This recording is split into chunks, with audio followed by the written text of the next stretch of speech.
The Septuagint, with Apocrypha, is a collection of the best and most reliable Greek manuscripts reconstructed to approximate the original translation of the Old Testament from Hebrew to Greek. 2 Maccabees, read by Alexander Scourby. Chapter 1. The brethren, the Jews that be at Jerusalem and in the land of Judea, wish to the brethren, the Jews that are throughout Egypt, health and peace. God be gracious to you. And remember his covenant that he made with Abraham, Isaac, and Jacob, his faithful servants, and give you all an heart to serve him, and to do his will, with a good courage and a willing mind, and open your hearts in his law and commandments, and send you peace, and hear your prayers, and be at one with you, and never forsake you in time of trouble. And now we be here praying for you.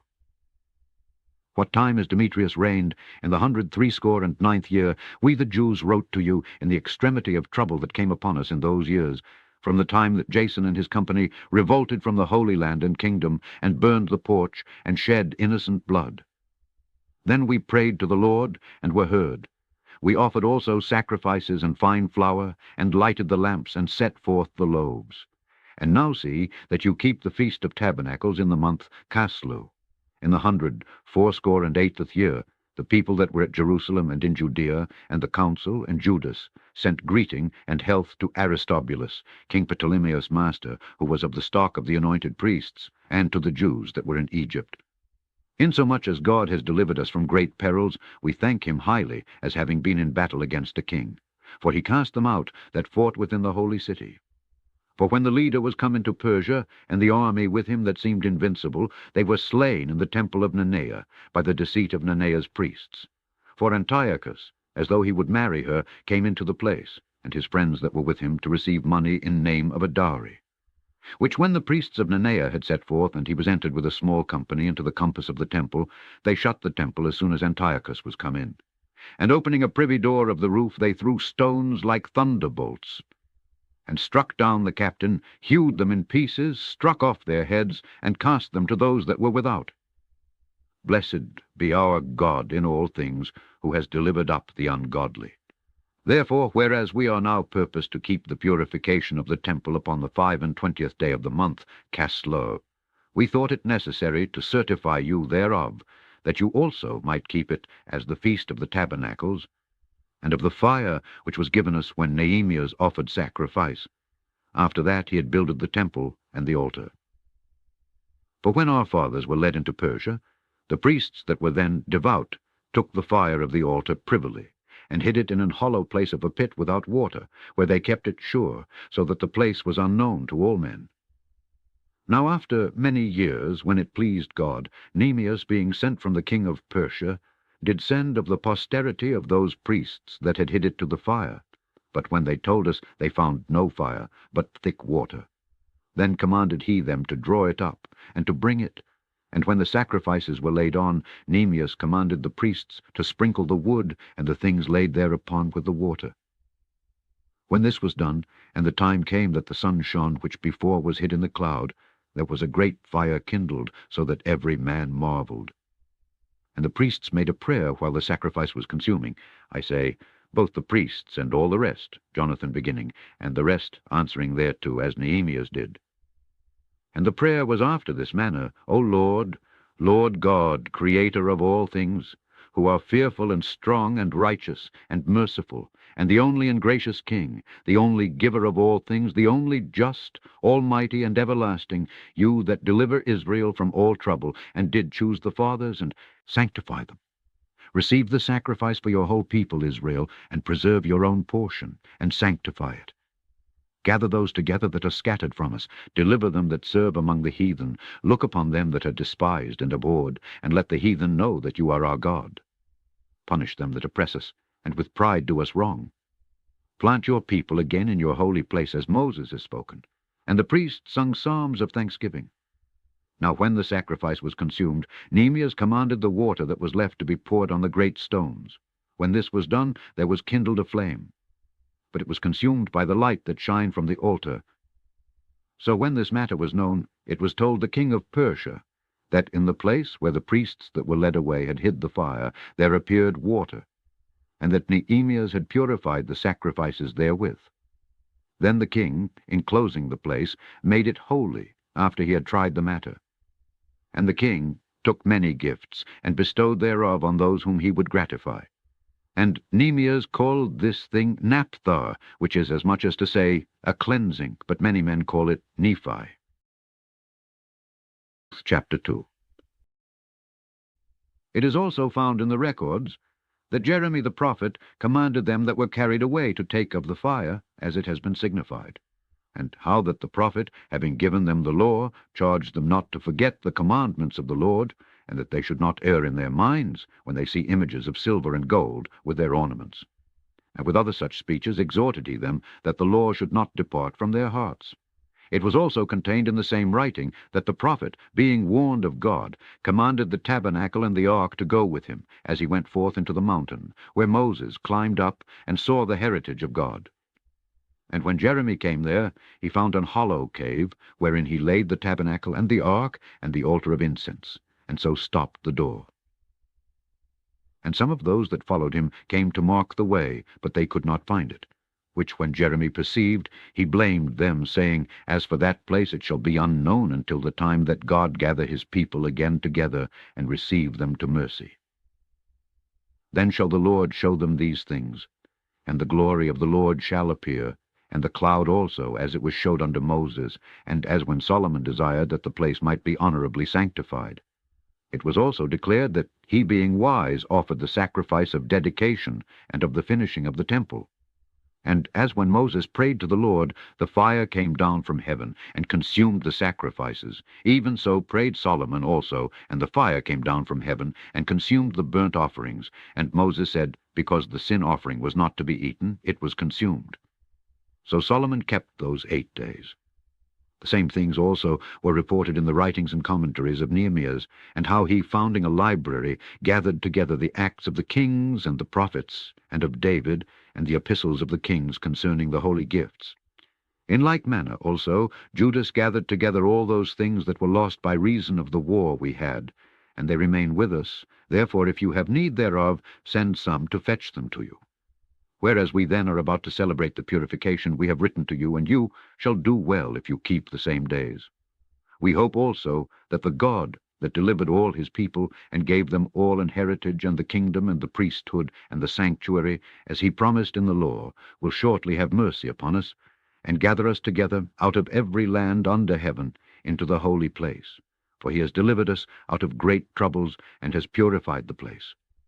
Now as concerning Judas Maccabeus and his brethren, and the purification of the great temple, and the dedication of the altar, and the wars against Antiochus Epiphanes, and Eupator his son, and the manifest signs that came from heaven to those that behaved themselves manfully to their honor for Judaism, so that, being but a few, they overcame the whole country, and chased barbarous multitudes, and recovered again the temple renowned all the world over, and freed the city, and upheld the laws which were going down, the Lord being gracious to them with all favor.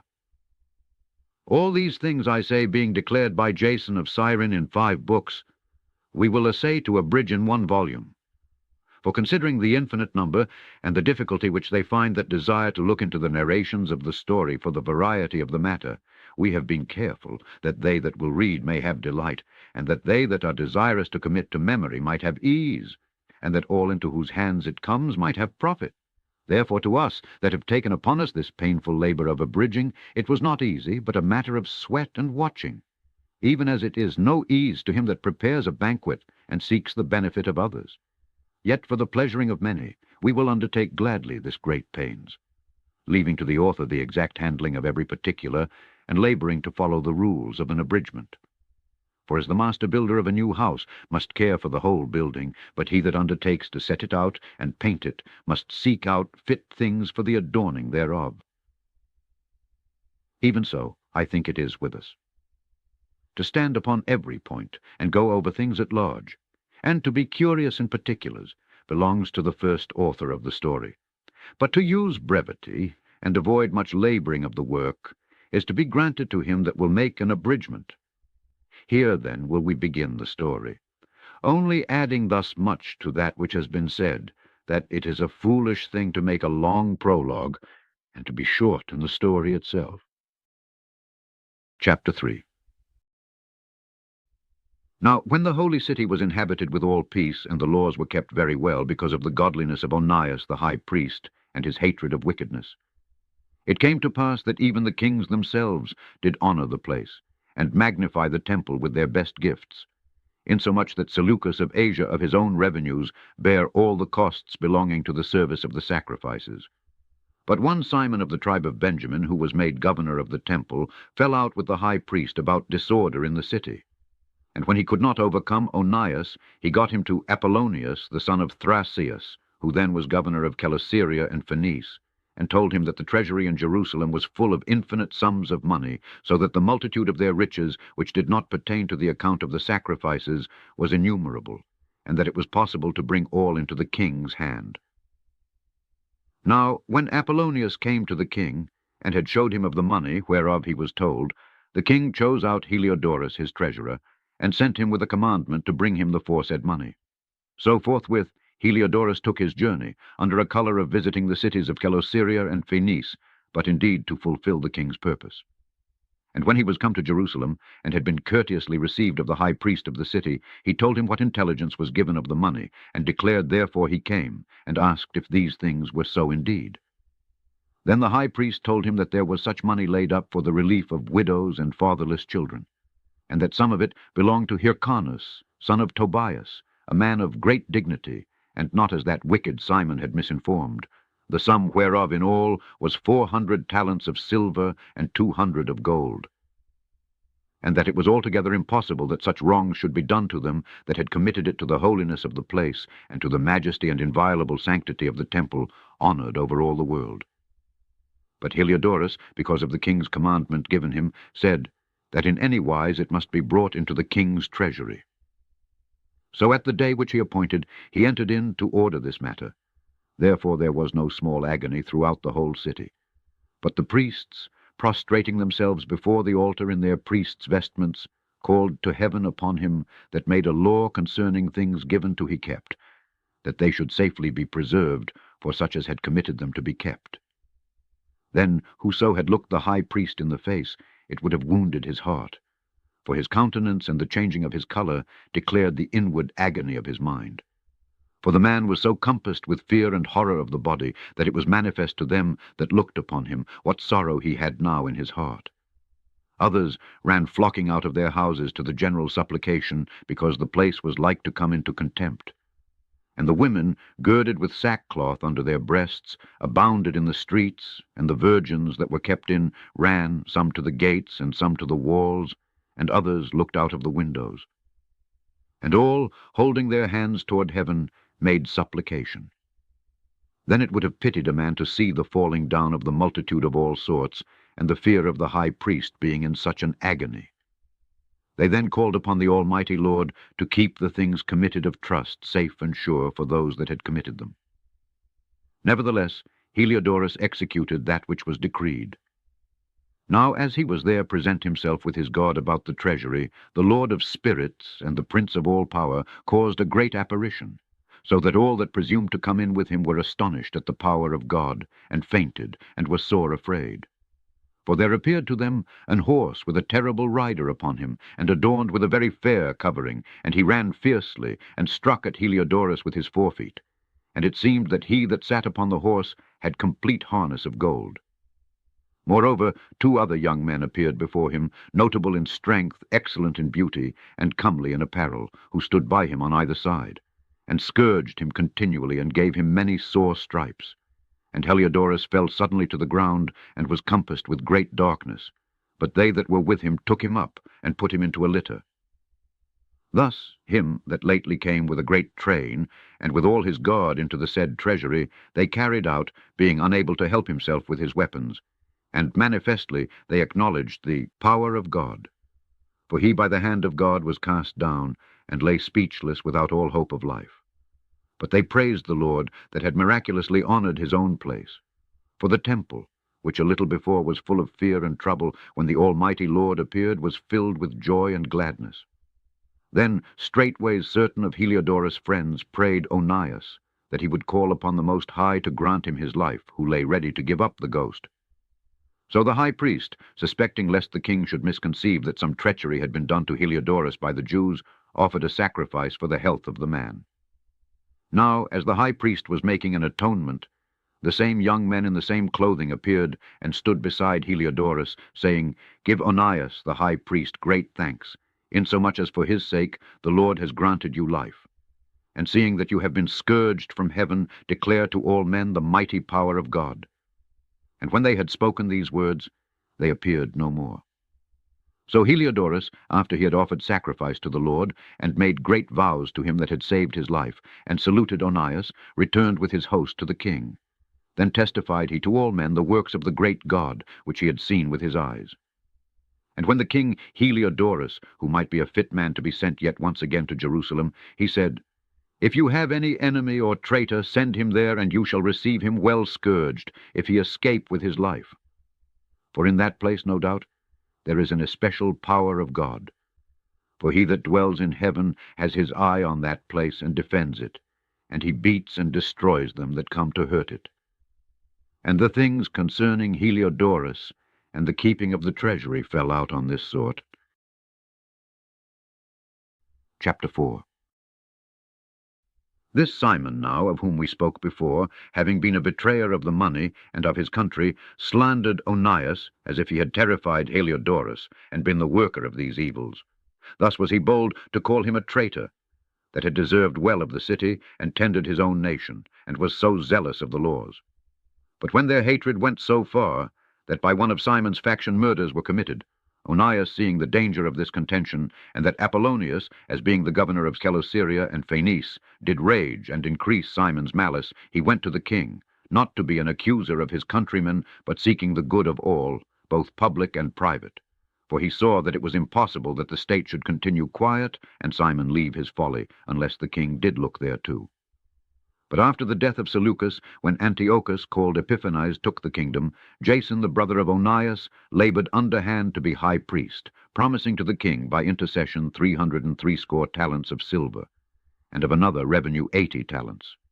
Beside this, he promised to assign 150 more, if he might have license to set him up a place for exercise, and for the training up of youth in the fashions of the heathen, and to write them of Jerusalem by the name of Antiochians.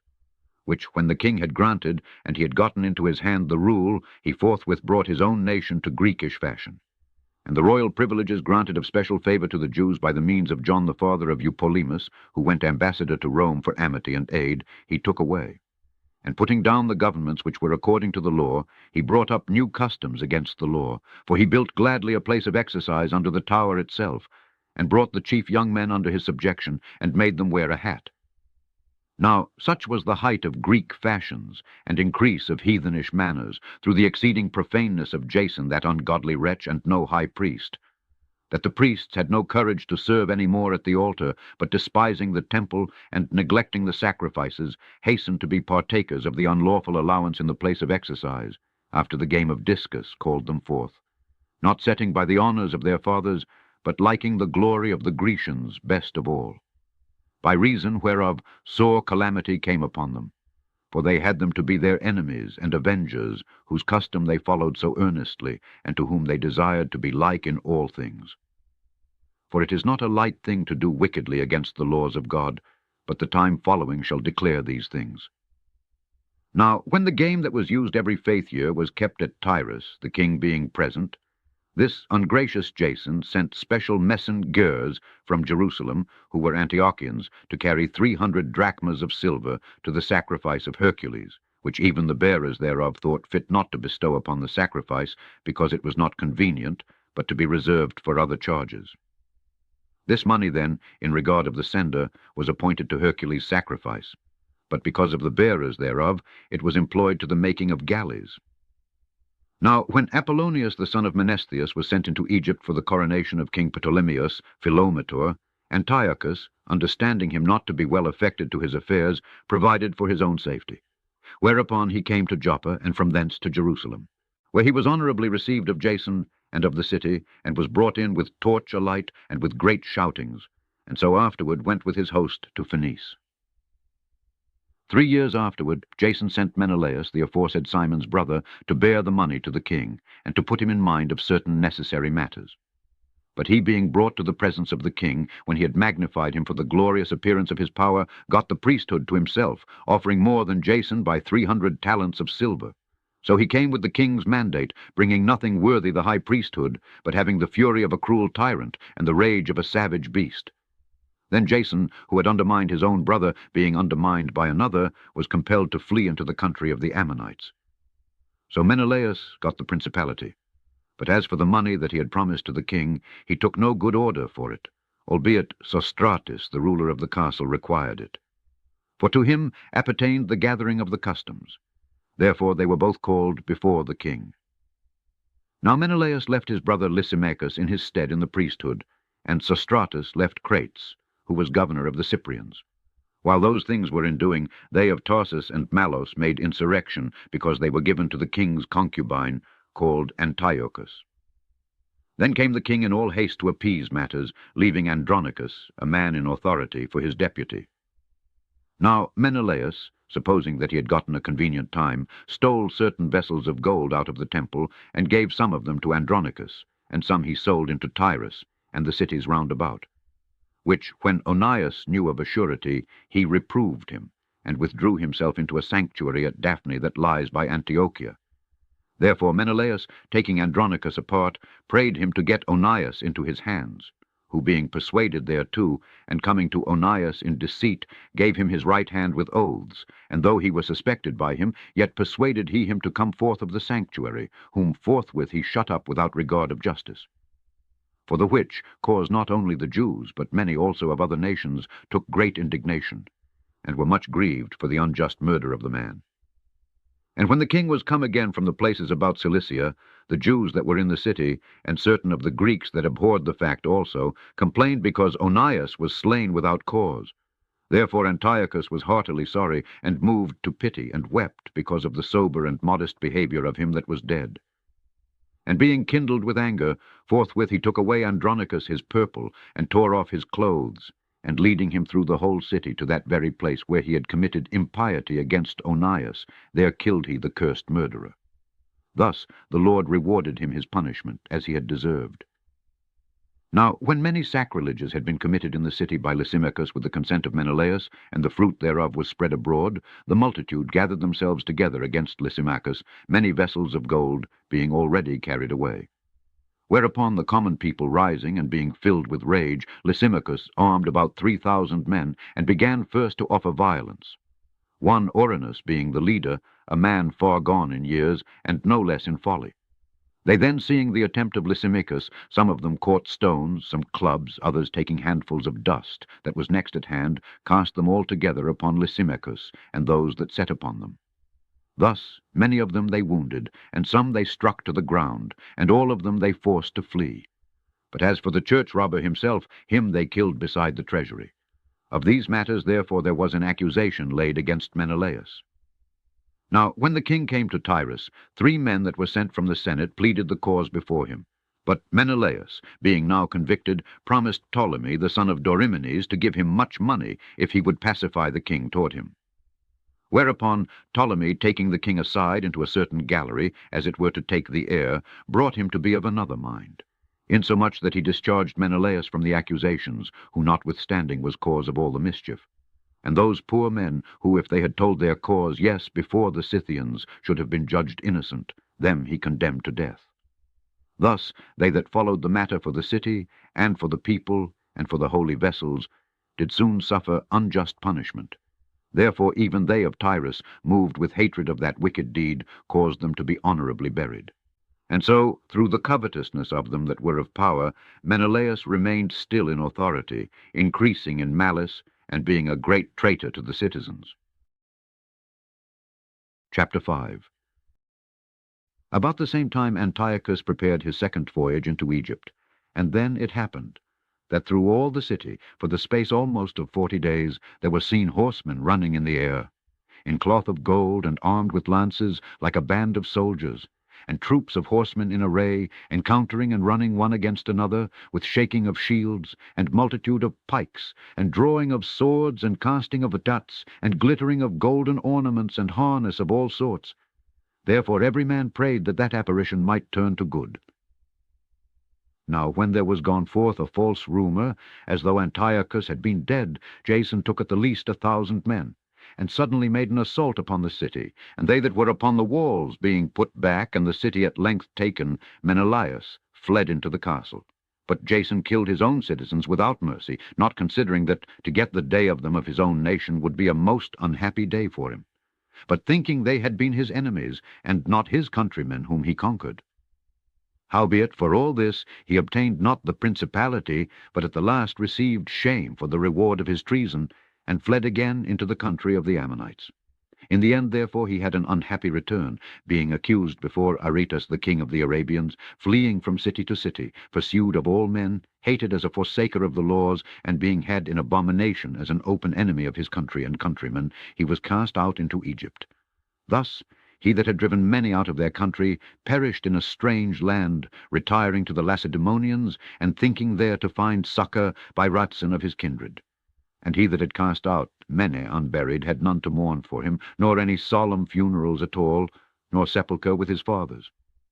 Now when this that was done came to the king's ear, he thought that Judea had revolted. Whereupon, removing out of Egypt in a furious mind, he took the city by force of arms, and commanded his men of war not to spare such as they met, and to kill such as went up upon the houses. Thus there was killing of young and old, making away of men, women, and children, slaying of virgins and infants. And there were destroyed within the space of 3 whole days 80,000, whereof 40,000 were slain in the conflict, and no fewer sold than slain. Yet was he not content with this, but presumed to go into the most holy temple of all the world, Menelaus, that traitor to the laws, and to his own country, being his guide, and taking the holy vessels with polluted hands, and with profane hands pulling down the things that were dedicated by other kings to the augmentation and glory and honor of the place, he gave them away. And so haughty was Antiochus in mind, that he considered not that the Lord was angry for a while for the sins of them that lived in the city, and therefore his eye was not upon the place. For had they not been formerly wrapped in many sins, this man, as soon as he had come, had forthwith been scourged and put back from his presumption, as Heliodorus was, whom Seleucus the king sent to view the treasury. Nevertheless, God did not choose the people for the place's sake, but the place for the people's sake.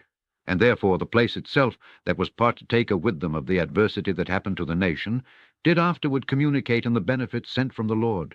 And as it was forsaken in the wrath of the Almighty, so again, the great Lord being reconciled, it was set up with all glory.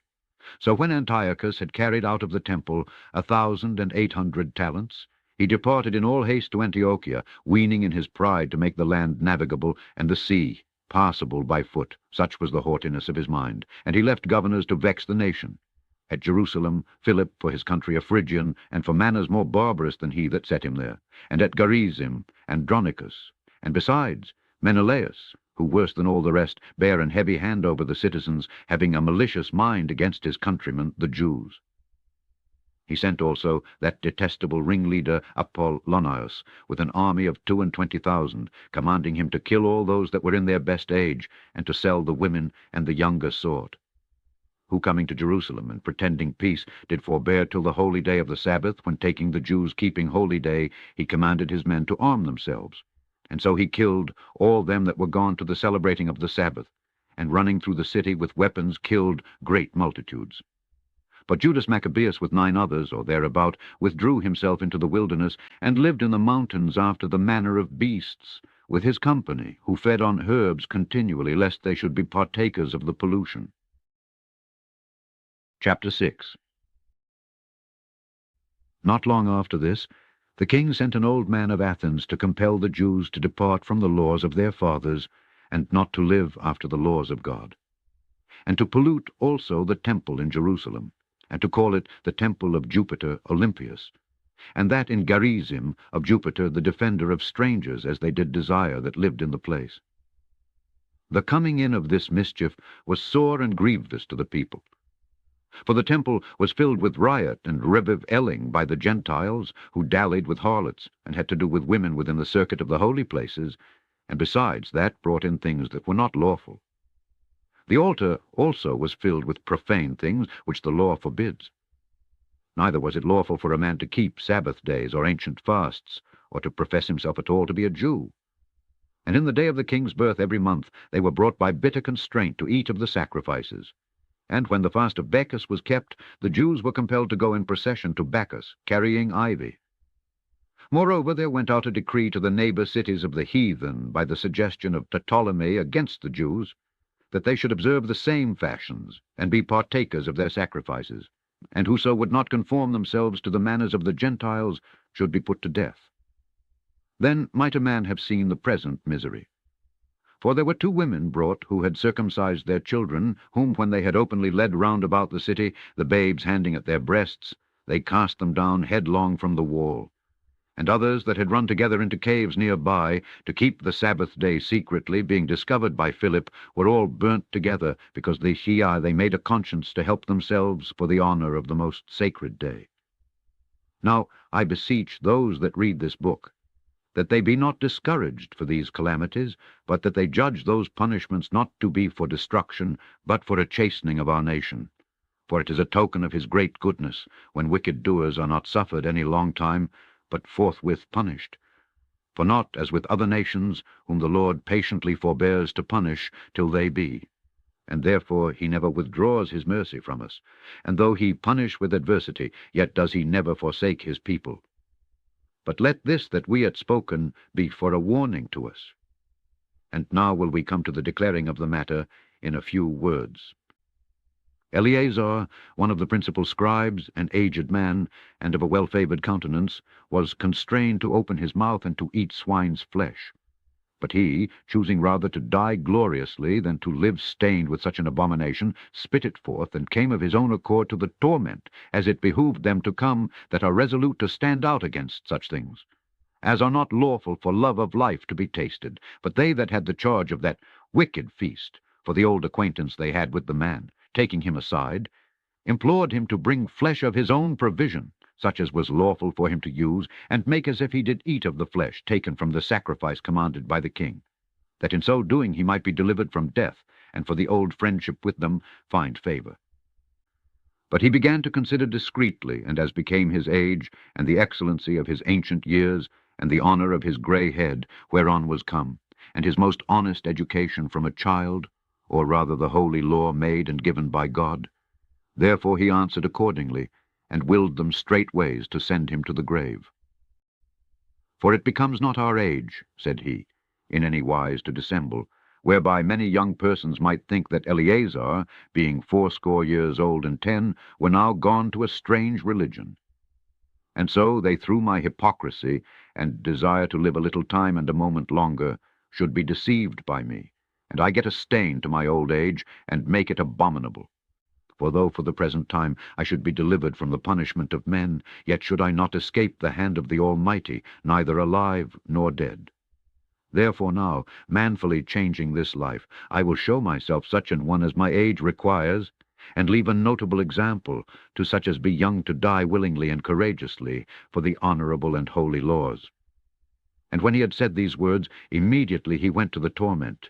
They that led him changing the good, will they bear him a little before into hatred, because the foresaid speeches proceeded, as they thought, from a desperate mind.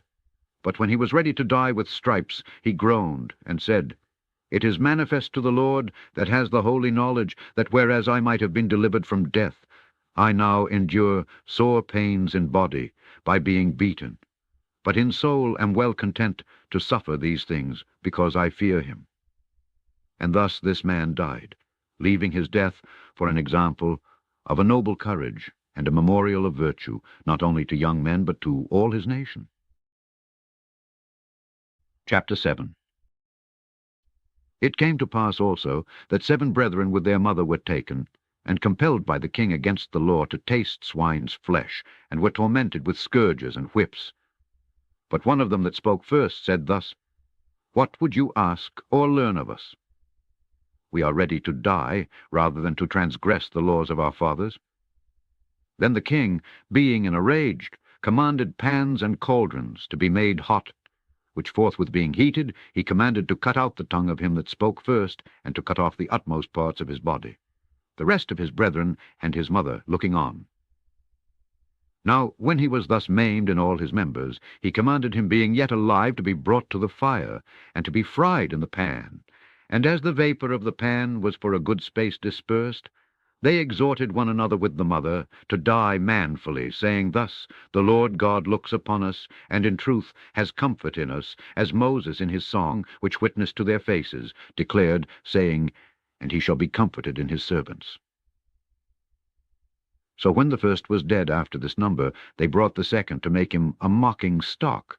And when they had pulled off the skin of his head with the hair, they asked him, Will you eat, before you be punished throughout every member of your body? But he answered in his own language, and said, No. Therefore he also received the next torment in order, as the former did. And when he was at the last gasp, he said, You like a fury, take us out of this present life. But the King of the world shall raise us up, who have died for his laws to everlasting life. After him was the third made a mocking stock, and when he was required, he put out his tongue, and that right soon, holding forth his hands manfully, and said courageously, These I had from heaven, and for his laws I despise them, and from him I hope to receive them again. Insomuch that the king and they that were with him marveled at the young man's courage, for that he nothing regarded the pains. Now when this man was dead also, they tormented and mangled the fourth in like manner. So when he was ready to die, he said thus, It is good, being put to death by men, to look for hope from God to be raised up again by him. As for you, you shall have no resurrection to life. Afterward they brought the fifth also, and mangled him. Then looked he to the king, and said, You have power over men, you are corruptible. You do what you will. Yet think not that our nation is forsaken of God, but abide a while, and behold his great power, how he will torment you and your seed. After him also they brought the sixth, who being ready to die said, Be not deceived without cause. For we suffer these things for ourselves, having sinned against our God. Therefore marvelous things are done to us. But think not you that take in hand to strive against God, that you shall escape unpunished. But the mother was marvelous above all, and worthy of honorable memory. For when she saw her 7 sons slain within the space of one day, she bare it with a good courage, because of the hope that she had in the Lord. Yes, she exhorted every one of them in her own language, filled with courageous spirits. And stirring up her womanish thoughts with a manly stomach, she said to them, I can't tell how you came into my womb, for I neither gave you breath nor life, neither was it I that formed the members of every one of you, but doubtless the Creator of the world, who formed the generation of man, and found out the beginning of all things, will also of his own mercy give you breath and life again, as you now regard not your own selves for his law's sake. Now Antiochus, thinking himself despised, and suspecting it to be a reproachful speech, while the youngest was yet alive, did not only exhort him by words, but also assured him with oaths that he would make him both a rich and a happy man, if he would turn from the laws of his fathers, and that also he would take him for his friend, and trust him with affairs. But when the young man would in no case listen to him, the king called his mother, and exhorted her that she would counsel the young man to save his life. And when he had exhorted her with many words, she promised him that she would counsel her son. But she, bowing herself toward him, laughing the cruel tyrant to scorn, spoke in her country language on this manner, O my son, have pity upon me that bare you 9 months in my womb, and gave you such 3 years, and nourished you, and brought you up to this age, and endured the troubles of education. I beseech you, my son, look upon the heaven and the earth, and all that is therein, and consider that God made them of things that were not, and so was mankind made likewise. Fear not this tormentor, but, being worthy of your brethren, take your death, that I may receive you again in mercy with your brethren. While she was yet speaking these words, the young man said, Whom wait you for? I will not obey the king's commandment, but I will obey the commandment of the law that was given to our fathers by Moses. And you, that have been the author of all mischief against the Hebrews, shall not escape the hands of God. For we suffer because of our sins. And though the living Lord be angry with us a little while for our chastening and correction, yet shall he be at one again with his servants. But you, O godless man, and of all other most wicked, be not lifted up without a cause, nor puffed up with uncertain hopes, lifting up your hand against the servants of God. For you have not yet escaped the judgment of Almighty God, who sees all things. For our brethren, who now have suffered a short pain, are dead under God's covenant of everlasting life. But you, through the judgment of God, shall receive just punishment for your pride. But I, as my brethren, offer up my body and life for the laws of our fathers, beseeching God that he would speedily be merciful to our nation, and that you, by torments and plagues, may confess that he alone is God, and that in me and my brethren the wrath of the Almighty, which is justly brought upon our nation, may cease. Then the king, being in a rage, handed him worse than all the rest, and took it grievously that he was mocked. So this man died undefiled, and put his whole trust in the Lord. Last of all, after the sons, the mother died. Let this be enough now to have spoken concerning the idolatrous feasts and the extreme tortures. Chapter 8. Then Judas Maccabeus and they that were with him went privily into the towns, and called their kinsfolks together, and took to them all such as continued in the Jews' religion, and assembled about 6,000 men. And they called upon the Lord, that he would look upon the people that was trodden down of all, and also pity the temple profaned of ungodly men, and that he would have compassion upon the city, sore defaced and ready to be made even with the ground, and hear the blood that cried to him, and remember the wicked slaughter of harmless infants, and the blasphemies committed against his name, and that he would show his hatred against the wicked. Now when Maccabeus had his company about him, he could not be withstood by the heathen, for the wrath of the Lord was turned into mercy. Therefore he came at unawares, and burnt up towns and cities, and got into his hands the most commodious places, and overcame and put to flight no small number of his enemies. But specially took he advantage of the night for such privy attempts, insomuch that the fruit of his holiness was spread everywhere. So when Philip saw that this man increased by little and little, and that things prospered with him still more and more, he wrote to Ptolemais, the governor of Celesyria and Phenice, to yield, and they called upon the Lord that he would more aid to the king's affairs. Then forthwith choosing Nicanor, the son of Patroclus, one of his special friends, he sent him with no fewer than 20,000 of all nations under him, to root out the whole generation of the Jews. And with him he joined also Gordias, a captain, who in matters of war had great experience. So Nicanor undertook to make so much money of the captive Jews as should defray the tribute of 2,000 talents, which the king was to pay to the Romans. Therefore immediately he sent to the cities upon the sea coast, proclaiming a sale of the captive Jews, and promising that they should have 80 bodies for 1 talent, not expecting the vengeance that was to follow upon him from the Almighty God.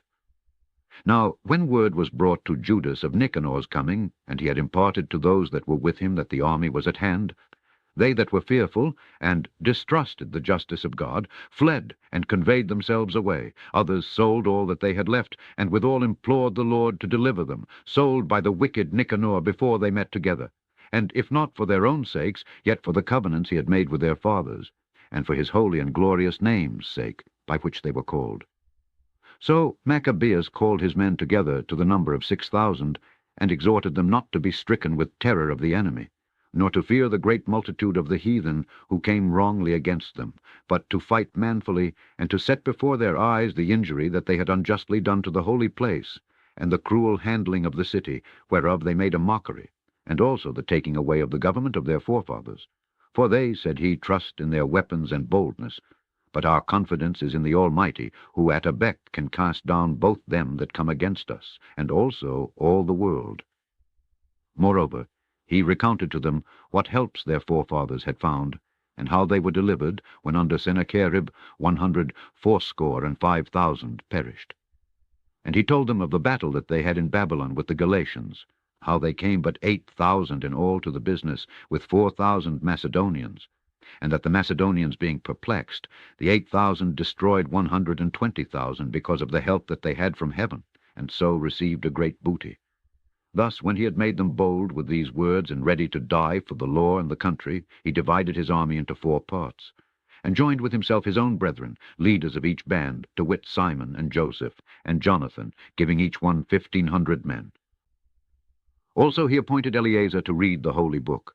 And when he had given them this watchword, the help of God, himself leading the first band, and by the help of the Almighty they killed above 9,000 of their enemies, and wounded and maimed the most part of Nicanor's host, and so put all to flight, and took their money that came to buy them, and pursued them far. But lacking time they returned, for it was the day before the Sabbath, and therefore they would no longer pursue them. So when they had gathered their armor together and spoiled their enemies, they occupied themselves about the Sabbath, yielding exceeding praise and thanks to the Lord, who had preserved them to that day, which was the beginning of mercy distilling upon them. And after the Sabbath, when they had given part of the spoils to the maimed, and the widows and orphans, the residue they divided among themselves and their servants. When this was done, and they had made a common supplication, they implored the merciful Lord to be reconciled with his servants forever. Moreover, of those that were with Timotheus and Bacchides, who fought against them, they killed above 20,000, and very easily got high and strongholds, and divided among themselves many spoils more, and made the maimed, orphans, widows, yes, and the aged also, equal in spoils with themselves. And when they had gathered their armor together, they laid them up all carefully in convenient places, and the remnant of the spoils they brought to Jerusalem. They killed also Philarches, that wicked person who was with Timotheus, and had annoyed the Jews many ways. Furthermore, at such time as they kept the feast for the victory in their country, they burnt Callisthenes, that had set fire upon the holy gates, who had fled into a little house. And so he received a reward meet for his wickedness. As for that most ungracious Nicanor, who had brought 1,000 merchants to buy the Jews, he was through the help of the Lord brought down by them, of whom he made least account, and putting off his glorious apparel and discharging his company, he came like a fugitive servant through the midland to Antioch, having very great dishonor, for that his host was destroyed. Thus he that took upon him to make good to the Romans their tribute by means of captives in Jerusalem, told abroad that the Jews had God to fight for them, and therefore they could not be hurt, because they followed the laws that he gave them. Chapter 9. About that time came Antiochus with dishonor out of the country of Persia, for he had entered the city called Persepolis, and went about to rob the temple, and to hold the city. Whereupon the multitude, running to defend themselves with their weapons, put them to flight. And so it happened that Antiochus, being put to flight of the inhabitants, returned with shame. Now, when he came to Ecbatane, news was brought him what had happened to Nicanor and Timotheus. Then, swelling with anger, he thought to avenge upon the Jews the disgrace done to him by those that made him flee. Therefore commanded he his chariotmen to drive without ceasing, and to dispatch the journey, the judgment of God now following him. For he had spoken proudly in this sort, that he would come to Jerusalem and make it a common burying place of the Jews. But the Lord Almighty, the God of Israel, struck him with an incurable and invisible plague. Or as soon as he had spoken these words, a pain of the bowels that was remedialous came upon him, and sore torments of the inner parts. And that most justly, for he had tormented other men's bowels with many and strange torments. Howbeit he nothing at all ceased from his bragging, but still was filled with pride, breathing out fire in his rage against the Jews, and commanding to haste the journey. But it came to pass that he fell down from his chariot, carried violently, so that having a sore fall, all the members of his body were much pained.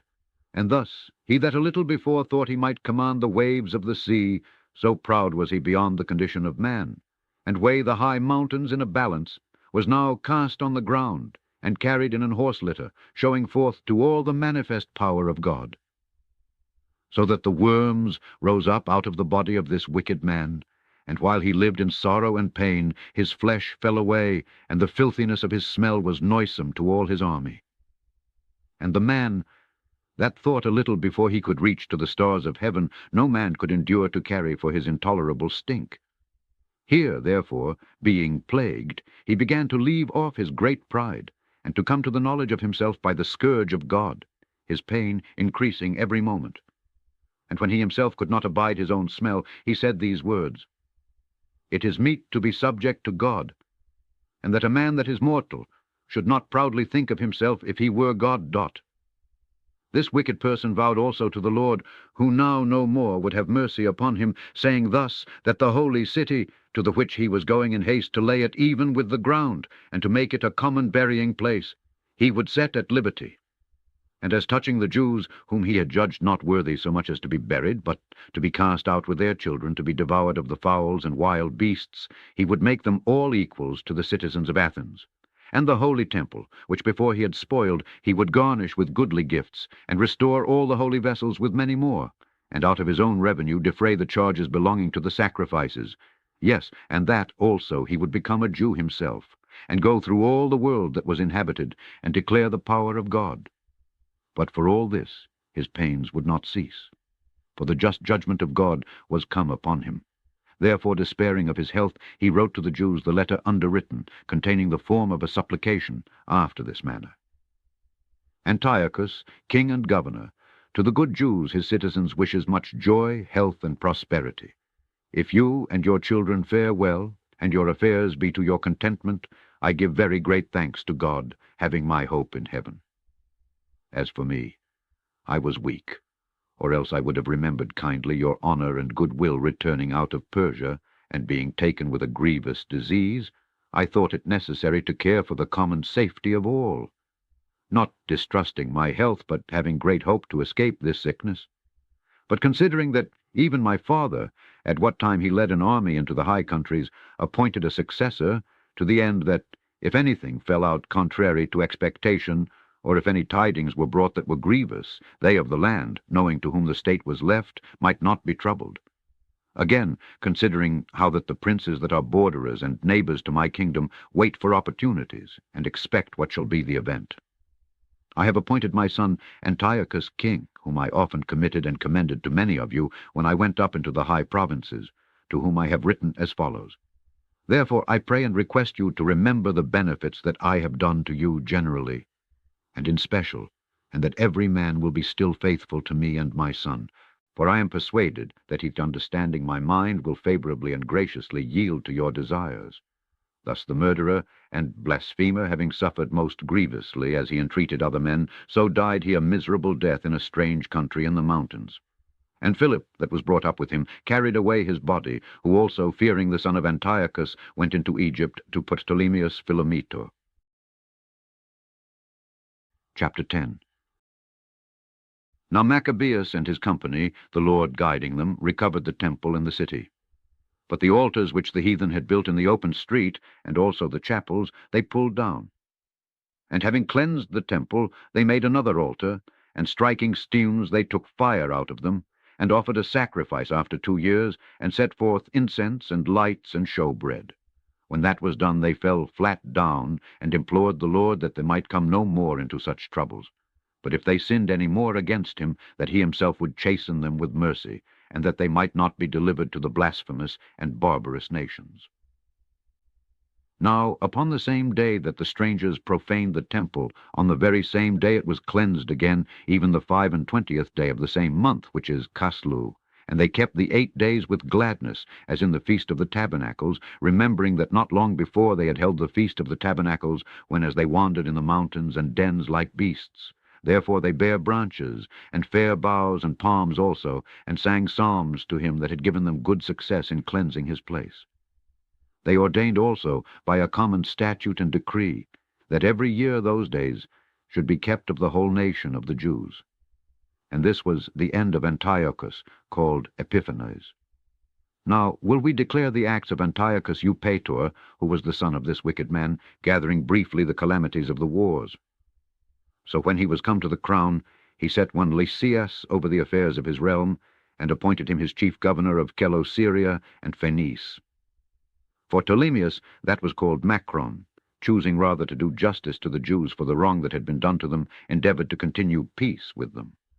Whereupon, being accused of the king's friends before Eupator, and called traitor at every word because he had left Cyprus that Philometor had committed to him, and departed to Antiochus Epiphanes, and seeing that he was in no honorable place, he was so discouraged that he poisoned himself and died. But when Gorgias was governor of the holds, he hired soldiers, and nourished war continually with the Jews. And therewithal the Idumeans, having gotten into their hands the most commodious holds, kept the Jews occupied, and receiving those that were banished from Jerusalem, they went about to nourish war. Then they that were with Maccabeus made supplication, and implored God that he would be their helper. And so they ran with violence upon the strongholds of the Idumeans, and assaulting them strongly, they won the holds, and kept off all that fought upon the wall, and killed all that fell into their hands, and killed no fewer than 20,000. And because certain, who were no less than 9,000, were fled together into 2 very strong castles, having all manner of things convenient to sustain the siege, Maccabeus left Simon and Joseph, and Zacchaeus also, and them that were with him, who were enough to besiege them, and departed himself to those places which more needed his help. Now they that were with Simon, being led with covetousness, were persuaded for money through certain of those that were in the castle, and took 70,000 drachmas, and let some of them escape.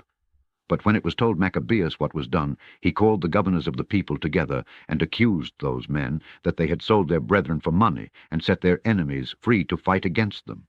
So he killed those that were found traitors, and immediately took the 2 castles. And having good success with his weapons in all things he took in hand, he killed in the 2 holds more than 20,000. Now Timotheus, whom the Jews had overcome before, when he had gathered a great multitude of foreign forces, and horses out of Asia not a few, came as though he would take Jewry by force of arms. But when he drew near, they that were with Maccabeus turned themselves to pray to God, and sprinkled earth upon their heads, and girded their loins with sackcloth, and fell down at the foot of the altar, and implored him to be merciful to them, and to be an enemy to their enemies, and an adversary to their adversaries, as the Lord declares. So after the prayer they took their weapons, and went on further from the city, and when they drew near to their enemies, they kept by themselves. Now the sun being newly risen, they joined both together, the one part having together with their virtue their refuge also to the Lord, for a pledge of their success and victory, the other side making their rage leader of their battle. But when the battle waxed strong, there appeared to the enemies from heaven 5 comely men upon horses with bridles of gold, and 2 of them led the Jews, and took Maccabeus between them, and covered him on every side weapons, and kept him safe, but shot arrows and lightnings against the enemies, so that being confounded with blindness, and full of trouble, they were killed. And there were slain of footmen 20,000, and 500, and 600 horsemen. As for Timotheus himself, he fled into a very stronghold, called Gezerah, where Charias was governor. But they that were with Maccabeus laid siege against the fortress courageously 4 days. And they that were within, trusting to the strength of the place, blasphemed exceedingly, and uttered wicked words.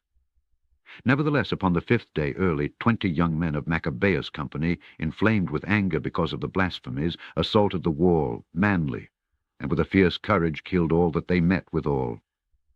Others likewise ascending after them, while they were busied with them that were within, burnt the towers, and kindling fires burnt the blasphemers alive. And others broke open the gates, and having received in the rest of the army, took the city, and killed Timotheus, that was hid in a certain pit, and Charias his brother with Apollophanes. When this was done, they praised the Lord with psalms and thanksgiving, who had done so great things for Israel, and given them the victory. Chapter 11. Not long after Lapsius, the king's protector and cousin, who also managed the affairs, took sore displeasure for the things that were done. And when he had gathered about 80,000 with all the horsemen, he came against the Jews, thinking to make the city an habitation of the Gentiles, and to make a gain of the temple, as of the other chapels of the heathen, and to set the high priesthood to sale every year, not at all considering the power of God, but puffed up with his 10,000s of footmen, and his thousands of horsemen, and his 80 elephants. So he came to Judea, and drew near to Bethsura, which was a strong town, but distant from Jerusalem about 5 furlongs, and he laid sore siege to it. Now when they that were with Maccabeus heard that he besieged the holds, they and all the people with lamentation and tears implored the Lord that he would send a good angel to deliver Israel. Then Maccabeus himself first of all took weapons, exhorting the other that they would jeopard themselves together with him to help their brethren. So they went forth together with a willing mind. And as they were at Jerusalem, there appeared before them on horseback one in white clothing, shaking his armor of gold. Then they praised the merciful God all together, and took heart, insomuch that they were ready not only to fight with men, but with most cruel beasts, and to pierce through walls of iron. Thus they marched forward in their armor, having an helper from heaven, for the Lord was merciful to them. And giving a charge upon their enemies like lions, they killed 11,000 footmen and 1,600 horsemen, and put all the other to flight. Many of them also, being wounded, escaped naked. And Lysias himself fled away shamefully, and so escaped, who, as he was a man of understanding, casting with himself what loss he had had, and considering that the Hebrews could not be overcome, because the Almighty God helped them, he sent to them, and persuaded them to agree to all reasonable conditions, and promised that he would persuade the king that he must needs be a friend to them. Then Maccabeus consented to all that Lysias desired, being careful of the common good, and whatever Maccabeus wrote to Lysias concerning the Jews, the king granted it. For there were letters written to the Jews from Lysias to this effect. Lysias to the people of the Jews sends greeting. John and Absalom, who were sent from you, delivered me the petition subscribed, and made request for the performance of the contents thereof. Therefore what things soever were meet to be reported to the king, I have declared them, and he has granted as much as might be. And if then you will keep yourselves loyal to the state, hereafter also will I endeavor to be a means of your good. But of the particulars I have given order both to these and the other that came from me to commune with you. Fare you well, the 148th year, the 24th day of the month, Dioscorinthius. Now the king's letter contained these words: King Antiochus to his brother Lysias sends greeting. Since our father is translated to the gods, our will is that they that are in our realm live quietly, that everyone may attend upon his own affairs. We understand also that the Jews would not consent to our father, for to be brought to the custom of the Gentiles, but had rather keep their own manner of living, for the which cause they require of us, that we should suffer them to live after their own laws. Therefore our mind is that this nation shall be in rest, and we have determined to restore them their temple, that they may live according to the customs of their forefathers.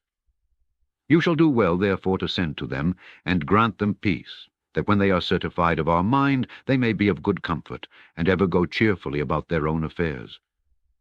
And the letter of the king to the nation of the Jews was after this manner. King Antiochus sends greeting to the council, and the rest of the Jews. If you fare well, we have our desire. We are also in good health. Menelaus declared to us that your desire was to return home, and to follow your own business. Therefore they that will depart shall have safe conduct till the 30th day of Xanthicus with security.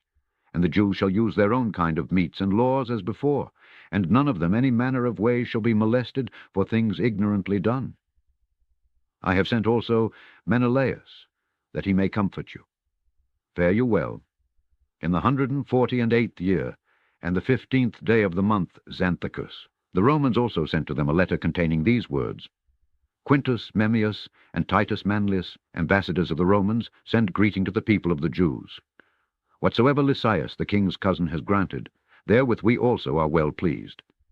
But touching such things as he judged to be referred to the king, after you have advised thereof, send one forthwith that we may declare as it is convenient for you, for we are now going to Antioch. Therefore send some with speed, that we may know what is your mind. Farewell, this 148th year, the 15th day of the month, Xanthicus. Chapter 12. When these covenants were made, Lysias went to the king, and the Jews were about their husbandry. But of the governors of several places, Timotheus and Apollonius, the son of Genius, also Hieronymus and Demophon, and beside them Nicanor, the governor of Cyprus, would not suffer them to be quiet and live in peace. The men of Joppa also did such an ungodly deed. They prayed the Jews that lived among them to go with their wives and children into the boats which they had prepared, as though they had meant them no hurt, who accepted of it according to the common decree of the city, as being desirous to live in peace, and suspecting nothing. But when they were gone forth into the deep, they drowned no less than 200 of them. When Judas heard of this cruelty done to his countrymen, he commanded those that were with him to make them ready. And calling upon God, the righteous judge, he came against those murderers of his brethren, and burnt the haven by night, and set the boats on fire, and those that fled there he killed. And when the town was shut up, he went backward, as if he would return to root out all them of the city of Joppa. But when he heard that the Jamnites were minded to do in like manner, To the Jews that lived among them he came upon the Jamnites also by night, and set fire on the haven and the navy, so that the light of the fire was seen at Jerusalem 240 furlongs off. Now, when they were gone from thence 9 furlongs in their journey toward Timotheus, no fewer than 5,000 men on foot, and 500 horsemen of the Arabians set upon him. Whereupon there was a very sore battle. But Judas's side, by the help of God, got the victory, so that the Nomades of Arabia, being overcome, implored Judas for peace, promising both to give him cattle and to pleasure him otherwise. Then Judas, thinking indeed that they would be profitable in many things, granted them peace. Whereupon they shook hands, and so they departed to their tents. He went also about to make a bridge to a certain strong city, which was fenced about with walls and inhabited by people of various countries, and the name of it was Caspis. But they that were within it put such trust in the strength of the walls and provision of food, that they behaved themselves rudely toward them that were with Judas, railing and blaspheming, and uttering such words as were not to be spoken. Therefore Judas with his company, calling upon the great Lord of the world, who without rams or engines of war did cast down Jericho in the time of Joshua, gave a fierce assault against the walls, and took the city by the will of God, and made unspeakable slaughters, insomuch that a lake 2 furlongs broad near adjoining thereto, being filled full, was seen running with blood. Then departed they from thence 750 furlongs, and came to Caraca to the Jews that are called Tubiani. But as for Timotheus, they found him not in the places, for before he had dispatched anything, he departed from thence, having left a very strong garrison in a certain hold. Howbeit Dositheus and Sosipater, who were of Maccabeus captains, went forth and killed those that Timotheus had left in the fortress, above 10,000 men. And Maccabeus ranged his army by bands, and set them over the bands, and went against Timotheus, who had about him 120,000 men of foot, and 2,500 horsemen. Now, when Timotheus had knowledge of Judas' coming, he sent the women and children and the other baggage to a fortress called Carnion, for the town was hard to besiege, and uneasy to come to, by reason of the straitness of all the places. But when Judas his first band came in sight, the enemies, being struck with fear and terror through the appearing of him who sees all things, fled amain, one running into this way, another that way, so as that they were often hurt of their own men, and wounded with the points of their own swords. Judas also was very earnest in pursuing them, killing those wicked wretches, of whom he killed about 30,000 men. Moreover, Timotheus himself fell into the hands of Dositheus and Sosipater, whom he implored with much craft to let him go with his life, because he had many of the Jews' parents, and the brethren of some of them, who, if they put him to death, should not be regarded. So when he had assured them with many words that he would restore them without hurt, according to the agreement, they let him go for the saving of their brethren. Then Maccabeus marched forth to Carnion, and to the temple of Atargatis, and there he killed 25,000 persons. And after he had put to flight and destroyed them, Judas removed the host toward Ephron, strong city, wherein Lysias abode, and a great multitude of various nations, and the strong young men kept the walls, and defended them mightily, wherein also was great provision of engines and darts. But when Judas and his company had called upon Almighty God, who with his power breaks the strength of his enemies, they won the city, and killed 25,000 of them that were within. From thence they departed to Scythopolis, which lies 600 furlongs from Jerusalem. But when the Jews that lived there had testified that the Scythopolitans dealt lovingly with them, and entreated them kindly in the time of their adversity, they gave them thanks, desiring them to be friendly still to them. And so they came to Jerusalem, the feast of the weeks approaching. And after the feast, called Pentecost, they went forth against Gordias, the governor of Idumea, who came out with 3,000 men of foot and 400 horsemen. And it happened that in their fighting together a few of the Jews were slain, at which time Dositheus, one of Baconor's company, who was on horseback and a strong man, was still upon Gorgias, and taking hold of his coat, drew him by force. And when he would have taken that cursed man alive, a horseman of Thracia coming upon him struck off his shoulder, so that Gorgias fled to Marissa. Now when they that were with Gorgias had fought long, and were weary, Judas called upon the Lord that he would show himself to be their helper and leader of the battle. And with that he began in his own language, and sung psalms with a loud voice, and rushing unawares upon Gorgias' men, he put them to flight.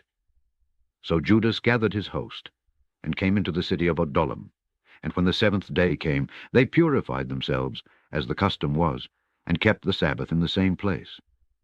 And upon the day following, as the use had been, Judas and his company came to take up the bodies of them that were slain, and to bury them with their kinsmen in their fathers' graves. Now under the coats of every one that was slain, they found things consecrated to the idols of the Jamnites, which is forbidden the Jews by the law. Then every man saw that this was the cause, therefore they were slain. All men therefore, praising the Lord, the righteous judge, who had opened the things that were hid, betook themselves to prayer, and implored him that the sin committed might wholly be put out of remembrance. Besides, that noble Judas exhorted the people to keep themselves from sin, forsomuch as they saw before their eyes the things that came to pass for the sins of those that were slain. And when he had made a gathering throughout the company to the sum of 2,000 drachmas of silver, he sent it to Jerusalem to offer a sin offering, doing therein very well and honestly, in that he was mindful of the resurrection. For if he had not hoped that they that were slain should have risen again, it had been superfluous and vain to pray for the dead. And also, in that he perceived that there was great favor laid up for those that died godly, it was an holy and good thought. Whereupon he made a reconciliation for the dead, that they might be delivered from sin. Chapter 13. In the 149th year it was told Judas that Antiochus Eupator was coming with a great power into Judea, and with him Lysias, his protector and ruler of his affairs, having either of them a Grecian power of footmen 110,000, and horsemen 5,300, and elephants 22, and 300 chariots armed with hooks. Menelaus also joined himself with them, and with great dissimulation encouraged Antiochus, not for the safeguard of the country, but because he thought to have been made governor. But the King of Kings moved Antiochus' mind against this wicked wretch, and Lysias informed the king that this man was the cause of all mischief, so that the king commanded to bring him to Berea, and to put him to death, as the manner is in that place.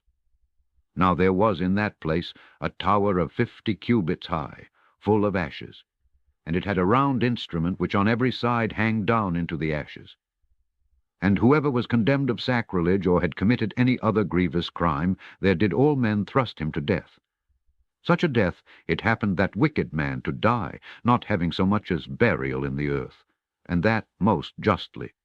For inasmuch as he had committed many sins about the altar, whose fire and ashes were holy, he received his death in ashes. Now the king came with a barbarous and haughty mind to do far worse to the Jews than had been done in his father's time.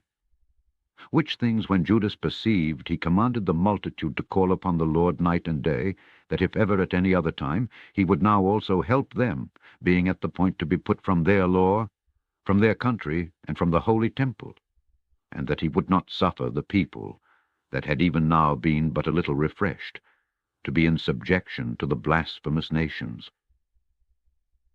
So when they had all done this together, and implored the merciful Lord with weeping and fasting, and lying flat upon the ground 3 days long, Judas, having exhorted them, commanded they should be in a readiness.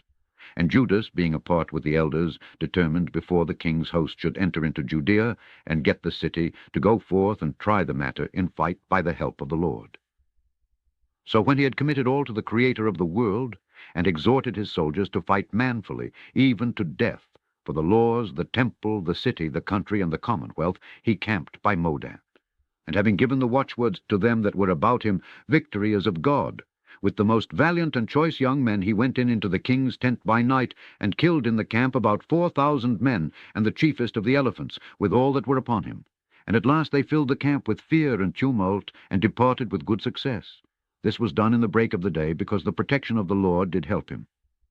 Now when the king had taken a taste of the manliness of the Jews, he went about to take the holds by policy, and marched toward Bethsura, which was a stronghold of the Jews, but he was put to flight, failed, and lost of his men.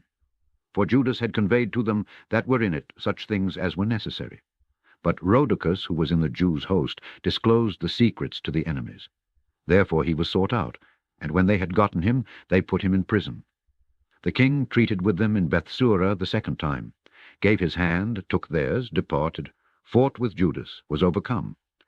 Heard that Philip, who was left over the affairs in Antioch, was desperately bent, confounded, entreated the Jews, submitted himself, and swore to all equal conditions, agreed with them, and offered sacrifice, honored the temple, and dealt kindly with the place, and accepted well of Maccabeus, made him principal governor from Ptolemais to the Gerenians, came to Ptolemais. The people there were grieved for the covenants, for they stormed because that they would make their covenants void. Lysias went up to the judgment seat, said as much as could be in defense of the cause, persuaded, pacified, made them well affected, returned to Antioch. Thus it went touching the king's coming and departing. Chapter 14. After 3 years was Judas informed that Demetrius, the son of Seleucus, having entered by the haven of Tripolis with a great power and navy, had taken the country, and killed Antiochus and Lysias his protector.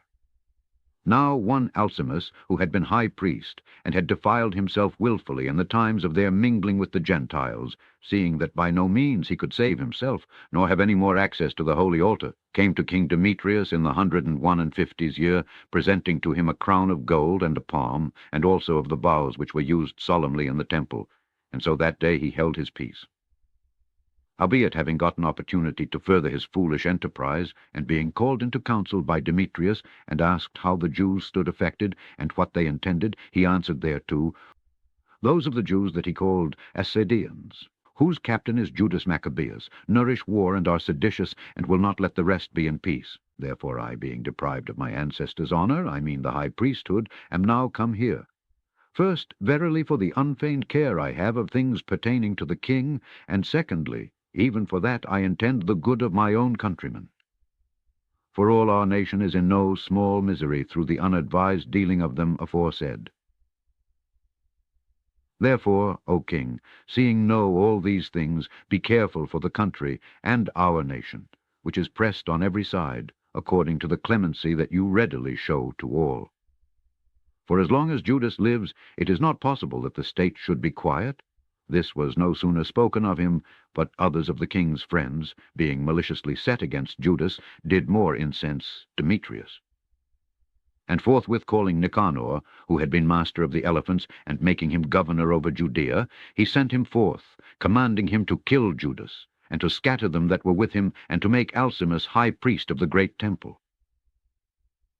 Then the heathen, that had fled out of Judea from Judas, came to Nicanor by flocks, thinking the harm and calamities of the Jews to be their welfare. Now when the Jews heard of Nicanor's coming, and that the heathen were up against them, they cast earth upon their heads, and made supplication to him that had established his people forever, and who always helps his portion with manifestation of his presence. So at the commandment of the captain they removed straightways from thence, and came near to them at the town of Dessau. Now Simon, Judas's brother, had joined battle with Nicanor, but was somewhat discomfited through the sudden silence of his enemies.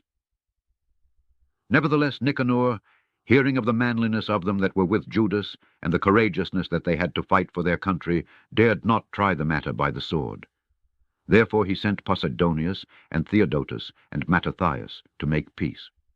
So when they had taken long advisement thereupon, and the captain had made the multitude acquainted therewith, and it appeared that they were all of one mind, they consented to the covenants, and appointed a day to meet in together by themselves.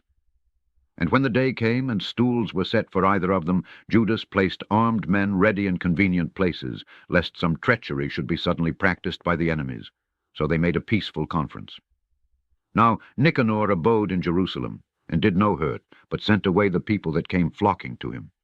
And he would not willingly have Judas out of his sight, for he loved the man from his heart. He prayed him also to take a wife, and to beget children. So he married, was quiet, and took part of this life. But Alcimus, perceiving the love that was between them, and considering the covenants that were made, came to Demetrius, and told him that Nicanor was not well affected toward the state, for that he had ordained Judas, a traitor to his realm, to be the king's successor. Then the king, being in a rage, and provoked with the accusations of the most wicked man, wrote to Nicanor, signifying that he was much displeased with the covenants, and commanding him that he should send Maccabeus prisoner in all haste to Antioch. When this came to Nicanor's hearing, he was much confounded in himself, and took it grievously that he should make void the articles which were agreed upon, the man being in no fault. But because there was no dealing against the king, he watched his time to accomplish this thing by policy. Notwithstanding, when Maccabeus saw that Nicanor began to be churlish to him, and that he entreated him more roughly than he was wont, perceiving that such sour behavior came not of good, he gathered together not a few of his men, and withdrew himself from Nicanor. But the other, knowing that he was notably prevented by Judas' policy, came into the great and holy temple, and commanded the priests that were offering their usual sacrifices to deliver him the man. And when they swore that they could not tell where the man was whom he sought, he stretched out his right hand toward the temple, and made an oath in this manner: If you will not deliver me Judas as a prisoner, I will lay this temple of God even with the ground, and I will break down the altar and erect a notable temple to Bacchus. After these words he departed. Then the priests lifted up their hands toward heaven, and implored him that was ever a defender of their nation, saying in this manner: You, O Lord of all things, who have need of nothing, was pleased that the temple of your habitation should be among us. Therefore now, O holy Lord of all holiness, keep this house ever undefiled, which lately was cleansed, and stop every unrighteous mouth. Now was there accused to Nicanor one Radzis, one of the elders of Jerusalem, a lover of his countrymen, and a man of very good report, who for his kindness was called a father of the Jews. For in the former times, when they mingled not themselves with the Gentiles, he had been accused of Judaism, and did boldly jeopard his body and life with all vehemency for the religion of the Jews. So Nicanor, willing to declare the hate that he bare to the Jews, sent above 500 men of war to take him, for he thought by taking him to do the Jews much hurt.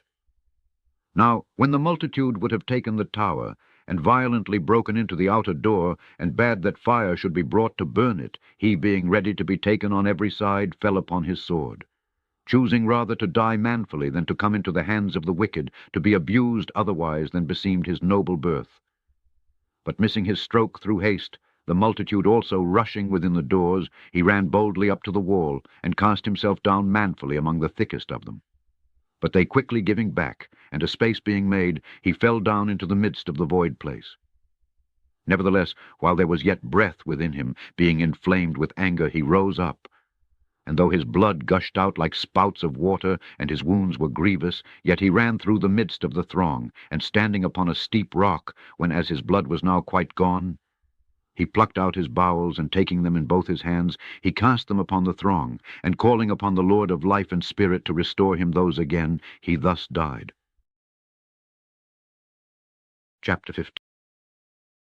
But Nicanor, hearing that Judas and his company were in the strong places about Samaria, resolved without any danger to set upon them on the Sabbath day. Nevertheless the Jews that were compelled to go with him said, O destroy not so cruelly and barbarously, but give honor to that day, which he that sees all things has honored with holiness above all other days.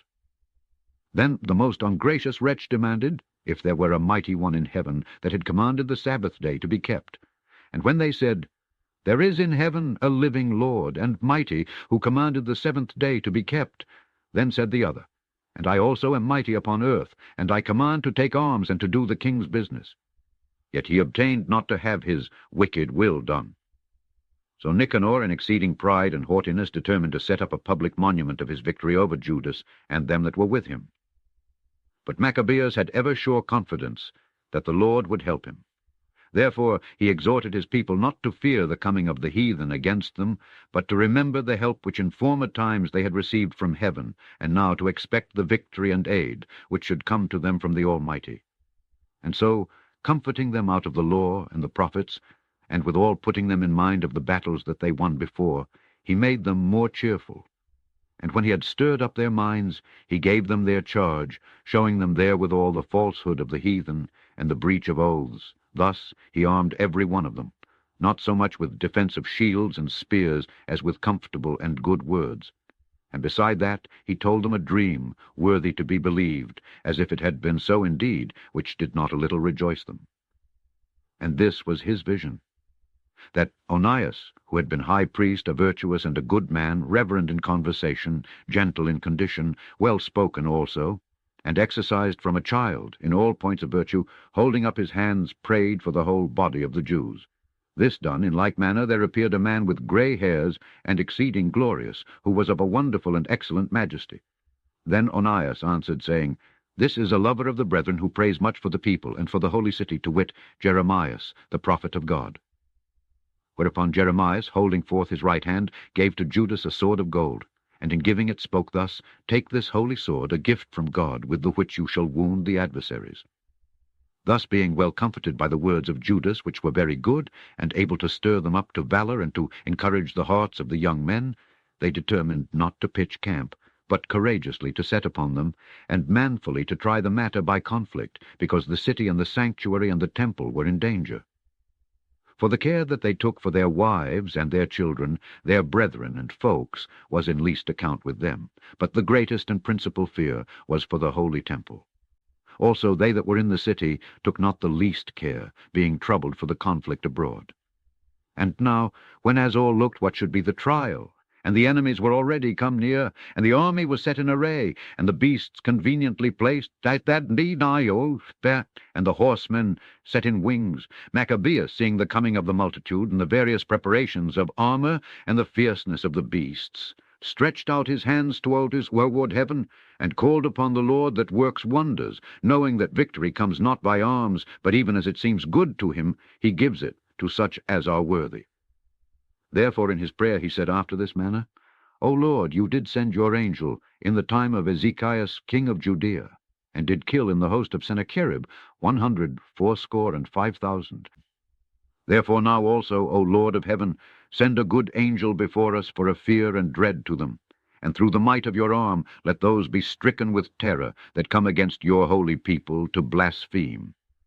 And he ended thus. Then Nicanor and they that were with him came forward with trumpets and songs. But Judas and his company encountered the enemies with invocation and prayer, so that, fighting with their hands and praying to God with their hearts, they killed no less than 35,000 men, for through the appearance of God they were greatly cheered.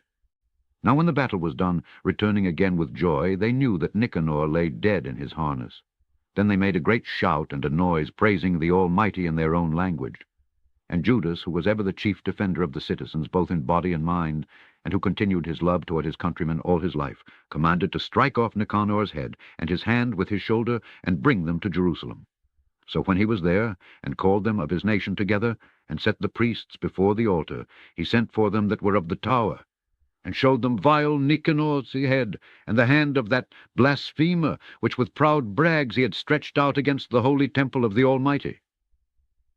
And when he had cut out the tongue of that ungodly Nicanor, he commanded that they should give it by pieces to the fowls, and hang up the reward of his madness before the temple. So every man praised toward the heaven the glorious Lord, saying, Blessed be he that has kept his own place undefiled. He hanged also Nicanor's head upon the tower, an evident and manifest sign to all of the help of the Lord. And they ordained all with a common decree in no case to let that day pass without solemnity, but to celebrate the 30th day of the 12th month, which in the Syrian tongue is called Adar, the day before Mardochaeus' day. Thus went it with Nicanor, and from that time forth the Hebrews had the city in their power. And here will I make an end. And if I have done well, and as is fitting the story, it is that which I desired. But if slenderly and meanly, it is that which I could attain to. For as it is hurtful to drink wine or water alone, and as wine mingled with water is pleasant and delights the taste, even so speech finely framed delights the ears of them that read the story. And here shall be an end. The end of 2 Maccabees. Look for more books on Scourby U Bible channel. On the current screen, you can find first link to more videos from the Septuagint playlist, and second link to number 1 playlist from Genesis to Revelation, read by Alexander Scourby. Subscribe, like, and share it with others.